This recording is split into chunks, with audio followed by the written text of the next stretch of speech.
ये फंगस जो है 3 से 4 साल तक जिंदा रह सकता है। 70 से 80% जो है फूल गोभी के ऊपर अटैक किया गया है। इसकी पत्तियों के ऊपर धब्बे आ चुके हैं, फूल गोभी के ऊपर भी धब्बे आ चुके हैं, पत्ती के ऊपर सीधा छेद हो चुका है। ये एक बहुत ही खतरनाक डिजीज है। छोटा है, आपको दिखता नहीं है, बहुत ही बारीकी से होता है और आपकी फसल का नुकसान कर सकता है। जैसे ये अंगूर है, शिमला हो सकती है, टमाटर हो सकता है, गोभी हो सकता है, करेला हो सकता है, खीरा हो सकता है, इस फसलों में भी आता है। ये पहचानना बहुत ज्यादा जरूरी है। भूरे कलर के धब्बे हो जाते हैं नए शूट से, उसके ऊपर उसका जो स्टेम है उसके ऊपर भी धब्बे हो जाते हैं, फल का आकार टेढ़ा मेढ़ा हो जाता है। तो इसका अटैक बहुत ही खतरनाक हो सकता है दोस्तों। तो मैं आपको सिंपल तरीका पहचानने का, कंट्रोल कैसे करना है, कौन कौन से फसलों में आता है, कौन से वातावरण में आता है, सब बताऊंगा दोस्तों। ये देखिए दोस्तों, आपके सामने ये अंगूर का खेत है और कितना शानदार, बहुत ही सुंदर तरीके से यहाँ पे दिख रहा है। लेकिन ऐसा नहीं है दोस्तों, इसमें कुछ तो ऐसी चीज है जो इस फसल को खराब कर सकती है। अभी 20 दिन इस फसल को हो चुका है और दोस्तों ये ऐसा एक इसमें डिजीज है, बहुत ही छोटा है, आपको दिखता नहीं है, बहुत ही बारीकी से होता है और आपकी फसल का नुकसान कर सकता है। जैसे ये अंगूर है, वैसे वेजिटेबल जो भी फसलें हैं, जैसे कि आपकी शिमला हो सकती है, टमाटर हो सकता है, गोभी हो सकता है, करेला हो सकता है, खीरा हो सकता है, इस फसलों में भी आता है। लेकिन इसमें कंफ्यूजन बहुत रहता है। तो मैं ऐसे जब घूम रहा था यहाँ पे तो मुझे दिखाई दिया, और ये देखिए मैं आपको यहाँ पे दिखा भी देता हूँ। ये देखिए इसमें ये छोटे छोटे धब्बे हैं, ये देखिए।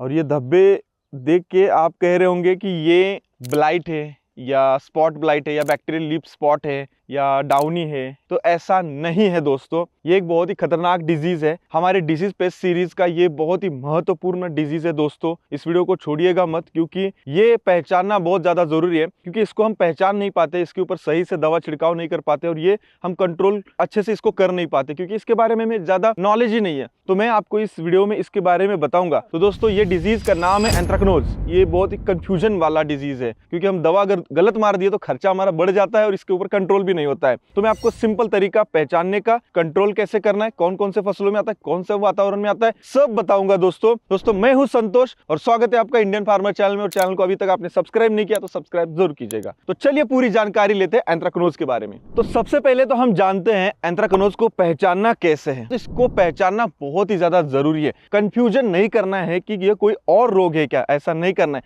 तो उसके लिए मैं एक सिंपल तरीका बताता हूं। एक फ्री में ऐसी चीज है जो आपको ये पहचान के तुरंत डिटेल जानकारी दे सकती है, वो है प्लांटिक्स। दोस्तों जैसे कि यहाँ पे ये पत्ती है, अभी देखिए मैं इसका फोटो यहाँ पे खींचता हूँ। ये देखिए यहाँ पे मैंने फोटो खींचा और इसमें प्लांटिक्स में मैंने हेल्थ चेक फीचर में फोटो खींच के इसको अपलोड कर दिया। अपलोड करने के बाद मुझे यहाँ पे तुरंत जानकारी आ गई। ये देख सकते हैं आप यहाँ पे, एंथ्रेक्नोज ऑफ ग्रेप, ये फंगस है, फफूंद है दोस्तों। और ये जो है कैसे इसके सिम्टम्स है यहाँ पे सारे लिखे गए हैं। तो इसके लक्षण मैं आपको बताता हूँ। मतलब अब ये तो हमने पहचानना कैसे है तो सिंपल है, लेकिन दोस्तों मैं आपको एक पहचान बता देता हूँ। भूरे कलर के धब्बे हो जाते हैं जो नए शूट से, उसके ऊपर उसका जो स्टेम है उसके ऊपर भी धब्बे हो जाते हैं। खास करके आपने टमाटर में वगैरह देखा होगा जो मेन शूट होता है। उसके बाद आपका जो फल है, मान लीजिए अनार का फल है, तो एक बड़ा धब्बा हो जाएगा भूरा कलर का। उसका आकार किसी भी तरीके का हो सकता है, ऐसा कंफर्म आकार नहीं होता, टेढ़ा मेढ़ा हो सकता है। जो पत्तियों के ऊपर धब्बा आया है, भूरा धब्बा जैसे ये मेरे हाथ में, ये बढ़ता जाएगा, फिर पत्ती सूख जाएगी और इसके जो शाखाओं में पूरा का पूरा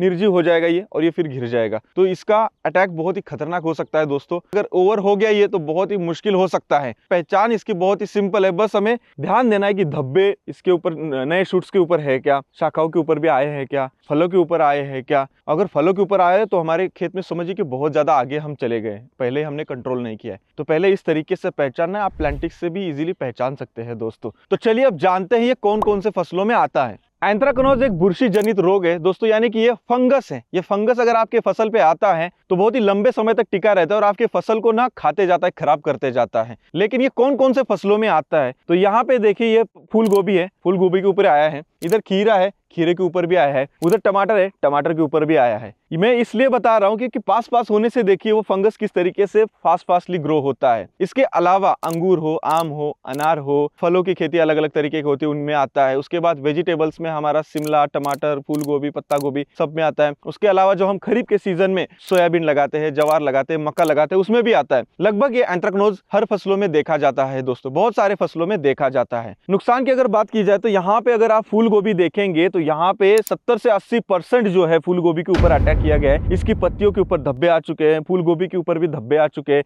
इसकी शिराओं जो पत्तियों की है वो पीली हो चुकी है, पत्ती के ऊपर सीधा छेद हो चुका है। उसके अलावा यहाँ पे जो खीरा है दोस्तों, खीरे में भी बहुत ही ज्यादा यहाँ पे एंथ्रेक्नोज आया है। और खीरे में एंथ्रेक्नोज आने के बाद दोस्तों पत्ती पीली हो जाती है, धब्बे पड़ जाते हैं, फल का आकार टेढ़ा मेढ़ा हो जाता है। इससे क्या होता है कि जो फल आप मार्केट में भेज रहे हैं उसको रेट अच्छा नहीं मिलता है बाकी के तुलना के मुकाबले। दूसरी चीज, हमें टाइम पे कंट्रोल नहीं किया तो वो एक्स्ट्रा खर्चा भी हमारा हो जाता है। अगर हमने समझा नहीं कि एग्जैक्ट ये एंथ्रेक्नोज ही है तो हमें और खर्चा बढ़ता जाएगा। इसीलिए दोस्तों मैं डिजीज पेस्ट सीरीज में आपको लाइव हर एक चीज दिखा रहा हूँ इस सीरीज में कि फूल गोभी के ऊपर कैसे आया है, खीरे के ऊपर कैसे है, टमाटर के ऊपर कैसे है। हम घूम घूम के जो है एरिया में हमारे इस वीडियोज को बना रहे हैं दोस्तों एक ही फसल में। अब ये जैसे खीरे की फसल है, यहाँ पे पाउडर मिल्ड्यू भी है, यहाँ पे ब्लाइट भी है, एंथ्रेक्नोज भी है। अब आपका कंफ्यूजन यहाँ पे हो सकता है, तो वैसा कंफ्यूजन नहीं करना है, इसीलिए मैं आपको डिटेलिंग में यहाँ पे दिखा रहा हूँ। जैसे ये मेरे हाथ में पत्ती है, ये एंथ्रेक्नोज है दोस्तों, यहाँ पे धब्बे धब्बे हो रहे हैं, यहाँ पे ये देखिए। तो ऐसे पहचानना बहुत ज्यादा जरूरी है। नुकसान की बात की जाए तो देखिए, फूल गोभी में आया,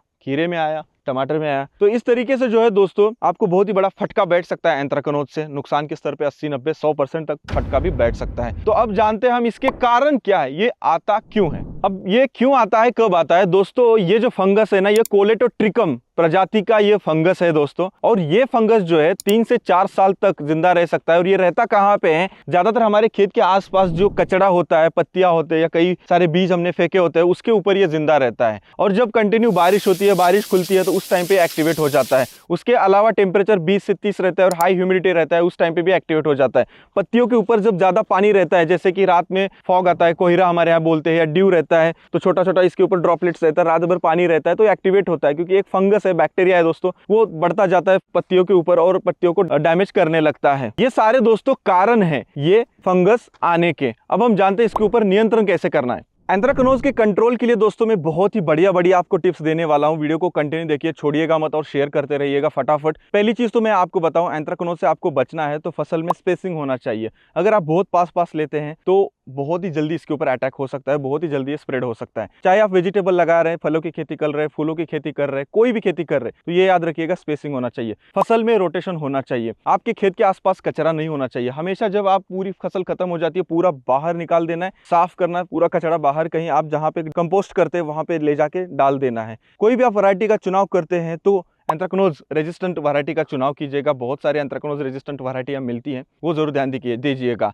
तीसरी चीज सबसे इंपॉर्टेंट, पत्ता गोभी लगाया, तुरंत पास में ये लगाया, बीच में ना शेड नेट है, ना नेट है, ना कुछ है, तो दिक्कत करेगा। नेट वगैरह मार के कीजिएगा, क्योंकि हर लोगों के पास बड़ा खेत नहीं है, छोटे छोटे खेत में छोटे छोटे पैचेस करने पड़ते हैं, तो बीच में नेट मारिएगा ताकि इधर का इंसेक्ट उधर भी नहीं आएगा और इधर का फंगस उधर भी नहीं आएगा, उधर ही अटकाव उसका हो जाएगा। बीच से पानी निकलने की व्यवस्था कीजिए, क्योंकि बरसात के सीजन में पानी अगर रुक गया तो एंथ्रेक्नोज बढ़ने की संभावना बहुत ही ज्यादा होती है। उसके बाद दोस्तों ये तो होगा प्रैक्टिस से। इसके बाद मैं बायोलॉजिकल बताता हूं, यानी कि बैक्टीरिया का इस्तेमाल करना है। बायोलॉजिकल बार मैं हर एक डिसीज पेस्ट के सीरीज में आपको बता रहा हूं, क्योंकि बायोलॉजिकल कंट्रोल यानी कि एक बैक्टीरिया है, इसको आप ऑर्गेनिक दवा कह सकते हैं। और ये बैक्टीरिया जो है हमारे फसलों के लिए फायदेमंद होता है, फंगस रोकता है। जैसे इसमें कौन सा इस्तेमाल करना है, बैसिलस सबटिलिस नाम का एक बैक्टीरिया आता है, जो प्रति लीटर 5 ml लेके इसके ऊपर स्प्रे कर सकते हैं। ट्राइकोडर्मा की कई सारी प्रजातियां आती है, उसको स्प्रे करके आप एंथ्रेक्नोज को रोक सकते हैं दोस्तों, जिससे आपको बहुत फायदा होता है। हर 15-20 दिन में बरसात के सीजन में अगर बैसिलस सबटिलिस और ट्राइकोडर्मा का आप इस्तेमाल करते हैं ये फसलों में दोस्तों, जिनमें आपको एंथ्रेक्नोज दिख रहा है, वहां पे आपको बहुत ही अच्छा कंट्रोल मिल सकता है। अब आपको मैं बताता हूं कि यहाँ पे हमें केमिकल में क्या जाना है। तो केमिकल में जाने से पहले एक चीज मैं क्लियर करता हूं। देखिए, 2 प्रकार के केमिकल में फंजीसाइड होते हैं, जैसे कि एक कॉन्टैक्ट होता है, एक सिस्टेमिक होता है। कॉन्टैक्ट जो है ऊपर से काम करता है, फसल के अंदर नहीं जाता है। सिस्टेमिक होता है, फसल के अंदर जाता है।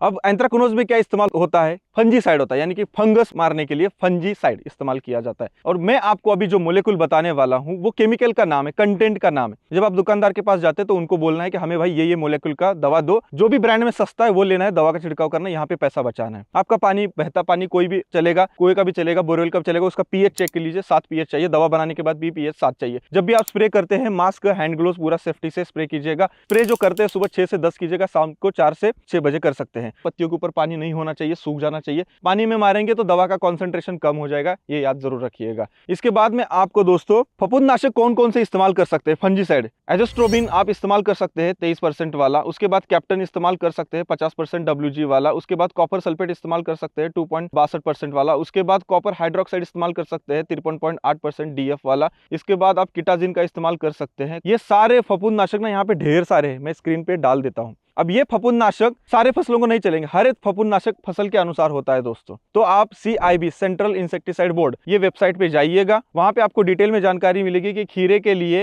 एंथ्रेक्नोज के लिए कौन सी दवा है और उसका रेसिड्यू कितना दिन है। अगर आपको रेसिड्यू फ्री फार्मिंग करना है, केमिकल फ्री फार्मिंग यानी कि केमिकल का अंश निकल जाना चाहिए, केमिकल इस्तेमाल करने के तरीके होते हैं दोस्तों, वो हमें सीखना है हर फार्मर को। अगर मैंने आज इसके ऊपर स्प्रे किया और हार्वेस्टिंग 10 दिन बाद है तो उसका रेसिड्यू निकल जाना चाहिए। 5 दिन का होता है, 6 दिन का होता है, 2 दिन का होता है, 1 दिन का होता है। और कोई भी फंजीसाइड का आप स्प्रे करते हैं तो उसके आगे पीछे 2 दिन का गैप दीजिएगा। तो दोस्तों अभी हमने यहाँ पे देखा कि एंथ्रेक्नोज के बारे में डिटेल में कैसे पहचानना है, कंट्रोल कैसे करना है, इसके लक्षण क्या है, कौन सा फंजीसाइड कैसे इस्तेमाल करना है, कौन से टाइम पे इस्तेमाल करना है। स्प्रे के लिए आप कोई भी मशीन का इस्तेमाल जरूर कर सकते हैं, कोई दिक्कत नहीं, आपके पास जो भी अवेलेबल है, जो भी आपका बजट है। अगर बजट की बात करी जाए एंथ्रेक्नोज के लिए स्प्रे के लिए, अगर बायोलॉजिकल में आप जाते हैं तो 500 से 1000 रुपए प्रति स्प्रे का खर्चा हो सकता है एंथ्रेक्नोज के लिए। अगर केमिकल में जाते हैं तो 2000 के आसपास जा सकता है। केमिकल्स में क्या है कि अगर आप कॉपर लेते हैं तो 500 रुपए में हो जाएगा, एजोस्ट्रोबिन लेते हैं तो थोड़ा 1500 के आसपास जाएगा। तो डिपेंड्स करता है कि आप कौन सा फंजीसाइड फफूंदनाशक का इस्तेमाल कर रहे हैं दोस्तों। एंथ्रेक्नोज के बारे में हर एक किसान भाई को जानकारी होने के लिए कुछ भी करके इस वीडियो को हर एक भारत के किसान भाइयों तक आपको पहुंचाना ही पहुंचाना है, और आपको कमेंट करना है कि हमारी डिसीज पेस्ट सीरीज आपको कैसे लग रही है अभी तक, जरूर बताइएगा दोस्तों। और हाँ,